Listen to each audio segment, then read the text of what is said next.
Welcome back, beautiful souls, to another episode of Water Rising. Thank you for being here on this journey and really just being committed, right, to this path and really being devoted to your spiritual and energetic expansion. And so in this thread today, I want to talk about manifesting versus being in divine flow. And for me, there's a pretty big difference. And for a lot of my life, right, I have bought into the teaching and the experiment of manifestation.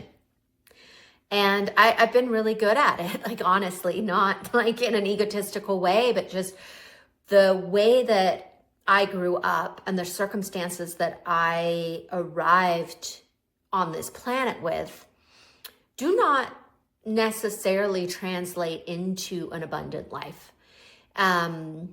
Typically my life would have taken a different path. And I know that because of my soul agenda, my soul purpose, and my ability to exist outside of my circumstances, that tool of manifesting really helped me, right? Focusing on what I want and believing in it and feeling it and writing down all the things and learning to change my consciousness and state of being and identity and coherence and all the things, right? All the words that we hear out there related to manifestation. So I'm not here to discredit manifestation at all. It has served me well, and I have enjoyed the journey with it. Yet there comes a point when it shifts, when it changes, when something bigger arrives and wants to be with us. And for me, I call this divine flow. And reflecting back, right, I have always held a bigger purpose. I've always wanted to help others. From an early age, I would volunteer and find opportunities to volunteer. I was always looking for something to do to help. Yet a lot of it I just showed up for because I felt I had to, and I was trying to do good, but there wasn't that just like deep love in my heart for what I was doing. So I've always searched for, how can I serve? How can I bring something bigger for humanity? And that thread has always pulled me forward, right? And led me to being here, right here in this video with you. So I'm so grateful for that. What I see though so often when I'm looking at the thread of manifestation in my life is that I had a very personal agenda with manifestation. And yes, there's definitely threads of wanting to help other people and grow my business so that I can support others. But when I really look back, there's a personal agenda that is really nicely woven and threaded through my manifestation process. And this is great because it got me to where I am. Not saying it's wrong, it's bad. What's correct for you is going to be correct for you. Yet the conversation that I have been in with myself and have been exploring more deeply is, how do I step outside of manifestation and be in something that is divine flow? Something that has a bigger agenda, something that is beyond my doing, right? And obviously when we're manifesting, we're co-creating. It's not us. There's no way, right? The things that happen in our life that we manifest are us. There's a divine co-creation that is happening. And we've all experienced this, but we've also all experienced where there's a dropout, where we don't get what we want, where we're caught in this narrative that's happening right now that if you're not manifesting what you want, then there's something wrong with you and you're not doing it right. And I really have a problem with that because I think that that's not the whole picture, not in my experience and not the path I have walked, because I have been 100% committed to shifting my identity, 100% committed to my path. I have shown up like wildfire, as I know you do. And yet things don't work out. I cannot manifest some of the things that I want. And if I believed the current story that is in our society and culture right now, I would also believe that it was my fault.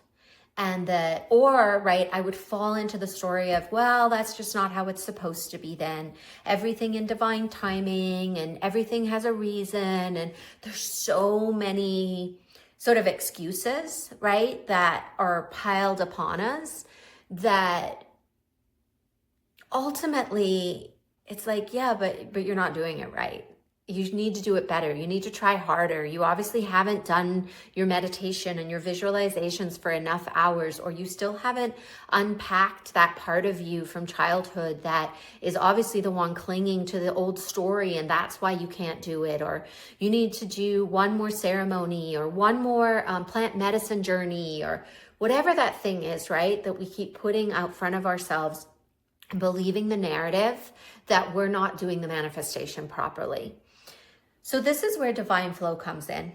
And I had a really big aha around this recently because I was linking the two together. I was imagining that as I manifest, I then am in divine flow, right? Like if my manifestation of what I want is lining up with what the universe wants, then I'm in divine flow.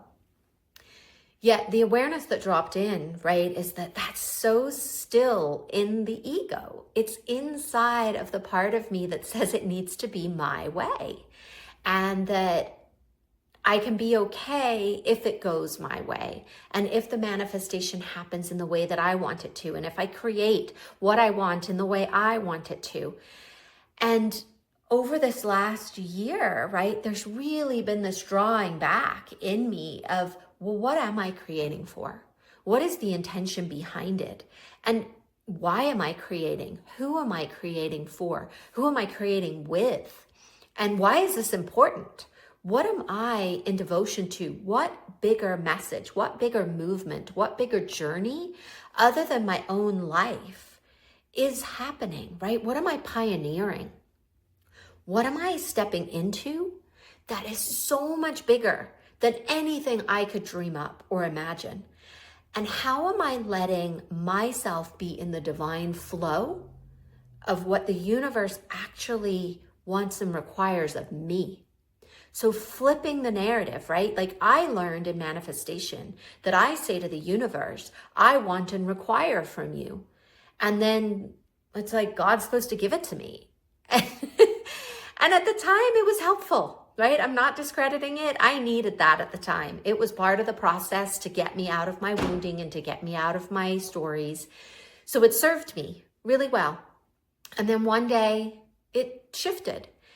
And the question more became, what does the universe want and require of me? Who do I need to be in order to be in divine flow with the universe?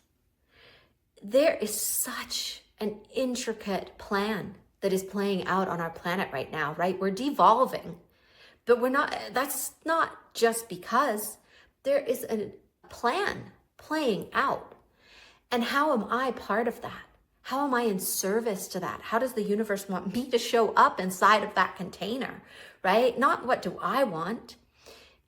The beautiful thing though is, right, because I'm not discrediting desires and wants and wishes and hopes and dreams. You know that. Like my narrative is not discrediting that. I'm all about that. But what happens is this beautiful synergy of where what I want aligns with what the universe is asking. But that place doesn't happen by me constantly trying to manifest from the place of my ego or from the place of lack or from the place of disbelief or not having trust or not allowing myself to be in the flow of life, right? Manifestation can very often take us out of the flow of life because we're perceiving that this thing outside of ourselves that we're manifesting is going to make us be okay and is going to give us all the things that we want. And then when we have the things we want, then we can be happy, free, joyous, financially abundant, whatever the thing is, right, that you're manifesting.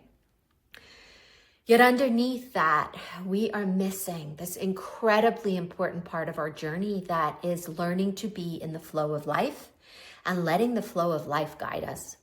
Letting the flow of life manifest for us, right? Like it lessens our burden. because the universe just picks us up and says, here you are, you found the flow. Let me move you. Everything is as it should be. It always has been. You were the one that fell out of that flow.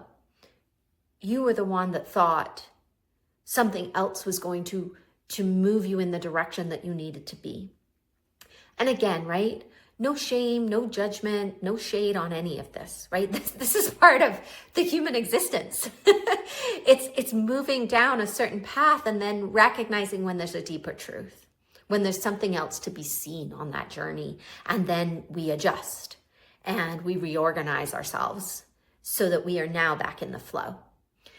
And there's such a sense of peace in that moment, in that opening, in that place of surrender, right? And we're not surrender as in giving up.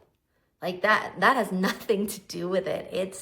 It's this feeling of being picked up and held and then moved by something greater than ourselves. And that something aligns with our soul. It aligns with the deep desires inside us.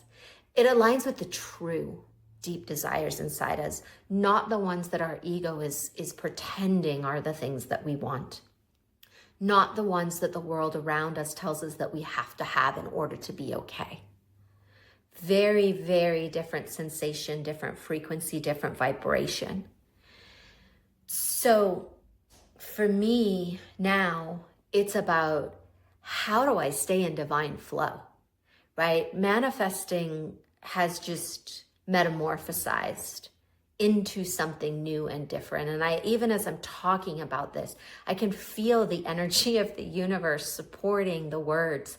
And because I'm speaking for the universe, I'm not speaking for my own limited agenda that contains me, right? It doesn't allow for the fullness and the expansion and the availability of resources that are there when we drop into divine flow and we let go of the part of us that wants to manifest from a place of scarcity or from a place of uncertainty, a place where we think that we will feel safe once we have what we're manifesting. And we really allow ourselves to just be held and moved by the universe, because then we really co-create our heart and soul desires, because we're part of the universe, we're part of God.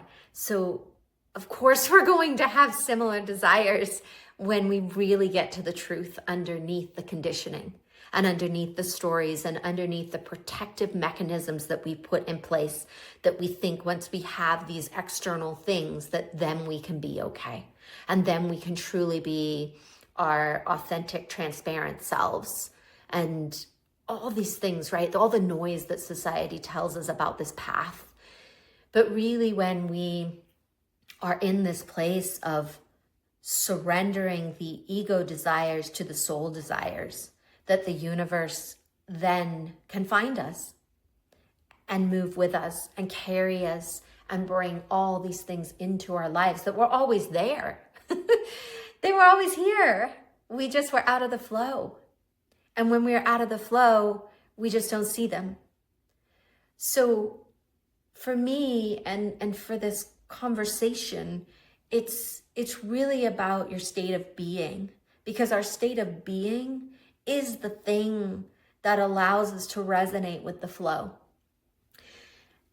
And so rather than getting caught in trying to change yourself to manifest something, how about investigating the things that will change your vibration so that then your soul is in line with the universe and everything becomes this effortless flow, carrying you to the most amazing things that you didn't even know you wanted. These are the conversations that we have in the journey. These are the things we're learning. This is what we're doing, right? Learning to be in this incredibly supported place with the flow of life. And it comes really from ultimately and deeply loving yourself and being willing to be with all of yourself and learning the tools, right? We're not broken. You are not broken. You are not a problem that needs fixing. You're a divine being on a journey, learning to move with the flow of life and be an intricate part of evolution. This is what we do in the journey. Link in the show notes, sarahnoble.com/journey. Come join us. We are leading a movement, right? An intuitive movement, a self-love movement, a self-realization movement. We're not here to fix and change and believe we're broken. We're here to create a new world. Come join us.